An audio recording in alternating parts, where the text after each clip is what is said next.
Hey everybody, it's Corey from the Long Story Short Show, and we're back with more Doom Patrol content. We're going to be picking up with Volume 4 of Grant Morrison's run called Musclebound, starting with issue 42. I skipped about 3 or 4 issues because the main group of Doom Patrol members went to space on some crazy mission, and I couldn't even really summarize it that well. There was so much going on. Different aliens, different kind of dimensions that I just thought might as well just skip it and go to stuff that's closer to the TV show. So we're picking up with the story about Flex Mentallo. Who is Flex Mentallo? Well, we talked a little bit about this before. Remember the Danny the Street story and the bum with the curly hair? Well, at the end of that video, I mentioned how Flex got his memories back. In this video, we're going to explore his history and his power set. So let's get started.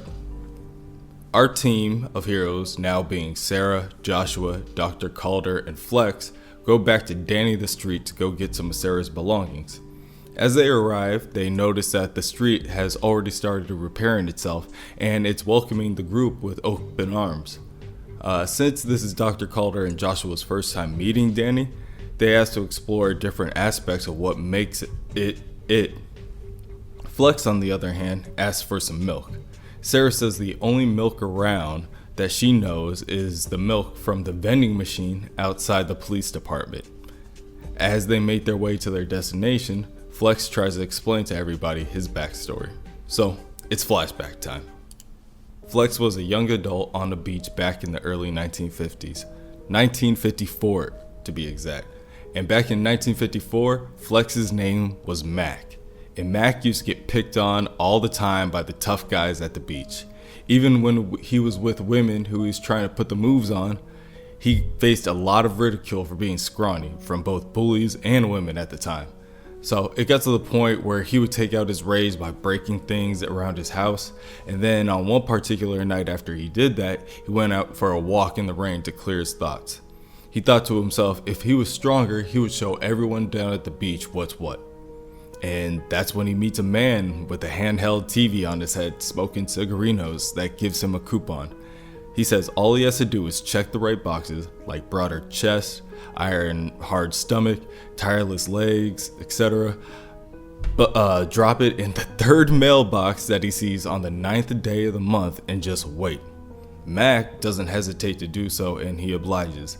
He checks all the right boxes, and in due time, he gets a book called Muscle Mystery for You.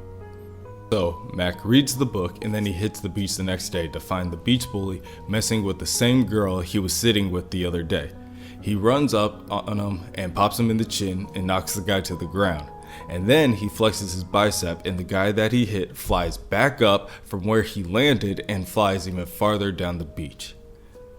Mac notices that all the other people on the beach were watching him and looking on with envy in their eyes, so he starts flexing even harder. That's when his famous hero halo popped up, and yes, even others can see the words flying over his head. The words stating that he is the hero of the beach. He just isn't a hero to everyone because the girl from the other day comes up to congratulate him, and he pushes her away and she falls to the ground cursing his name. As the years went on, Mac changed his name to Flex Mentallo and practiced his powers of flexing to his fullest potential. During his stint as a hero of the beach, he gathered a small rogues gallery of villains known as the Zipper, the Atomic Pile, Danny O'Mara, and Mr. 45, and even a man known only as The Fact.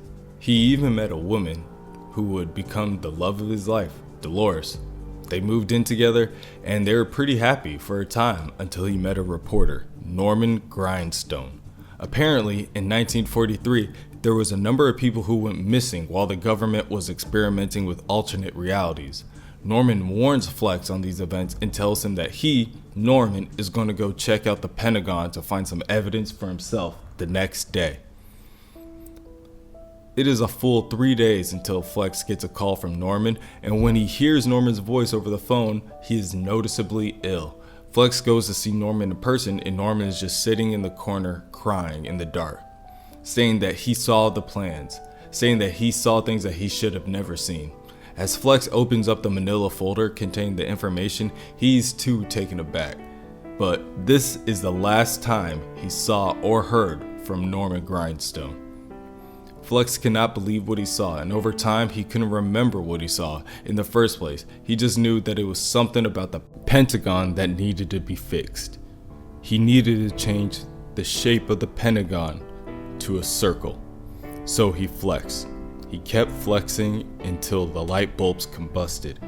He flexed until the elderly collapsed with seizures. He flexed until people dreamt weird dreams and got eureka moments. He flexed until wine glasses rang and broke. He flexed until paintings turned negative. He kept flexing until Dolores left him. And then, in the end of the day, nothing changed. His goal was to turn the US Pentagon into a circle, but he doesn't remember why as he answers Dr. Calder's interjection. He remembers having no choice but to go to the Pentagon directly. He walked in, flexing his biceps, clouding the minds of soldiers on duty to make them sneak around undetected. As he reached the inner basement, he passes some large double doors, and that's when they found him, the men from nowhere. He states to Dr. Calder that his powers of muscle mystery did not work against these creatures. He even looked into the tear in one sleeve, causing him to fall into the tear room of despair.